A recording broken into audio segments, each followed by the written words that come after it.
సంగారెడ్డి కాంగ్రెస్ లో విభేదాలు భగ్గుమన్నాయి. ఎమ్మెల్యే మహిపాల్ రెడ్డికి వ్యతిరేకంగా ప్రత్యర్థి వర్గం ఆందోళన చేపట్టింది. సేవ్ కాంగ్రెస్, సేవ్ పటాన్చెరు అంటూ నినాదాలు చేశారు.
సంగారెడ్డి కాంగ్రెస్ లో భగ్గుమన్న విభేదాలకు సంబంధించి పూర్తి సమాచారాన్ని మా కరెస్పాండెంట్ సిద్ధార్థ్ అందిస్తారు. సిద్ధార్థ్,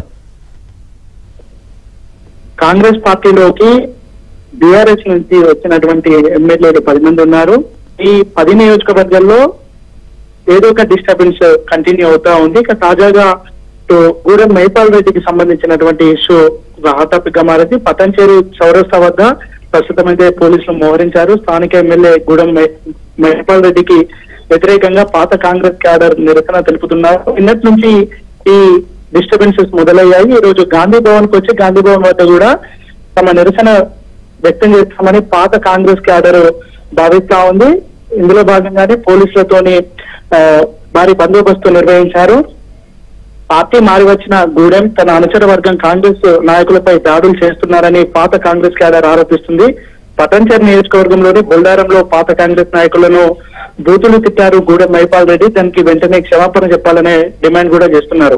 సేవ్ కాంగ్రెస్, సేవ్ పటాన్చెరు నినాదంతో నిన్నటి నుంచి ఏదో ఒక నిరసన కార్యక్రమాలు నిర్వహిస్తున్నారు. ఈ రోజు భారీగా పాత కాంగ్రెస్ క్యాడర్ అంతా ఒక దగ్గర పోగై గూడెం మహిపాల్ రెడ్డికి సంబంధించినటువంటి ఇష్యూలో కాంగ్రెస్ నాయకత్వం ఏదో ఒక నిర్ణయం తీసుకోవాలని డిమాండ్ చేస్తా ఉన్నారు. ఇదే డిమాండ్ తోనే గాంధీ భవన్ కు వచ్చి పిసిసి చీఫ్ కి ఒక రిప్రజెంటేషన్ లెటర్ కూడా ఇస్తామని ఇస్తా ఉన్నారు. గతంలో కూడా ఒక 2 నెలల క్రితం కూడా పటాన్చెరు నుంచి కాంగ్రెస్ నాయకులు వచ్చి పిసిసి చీఫ్ మహేష్ కుమార్ గౌడ్ ని కలిశారు. కొత్త పాత నాయకుల మధ్య సమన్వయం కోసం ఒక మీటింగ్ అరేంజ్ చేస్తారని పిసిసి చీఫ్ హామీ ఇచ్చారు. ఇప్పటి వరకు ఆ మీటింగ్ అయితే జరగలేదు. దాని పర్యవసనంగానే ఇట్లాంటి డిస్టర్బెన్స్ అయితే కొనసాగుతున్నాయి.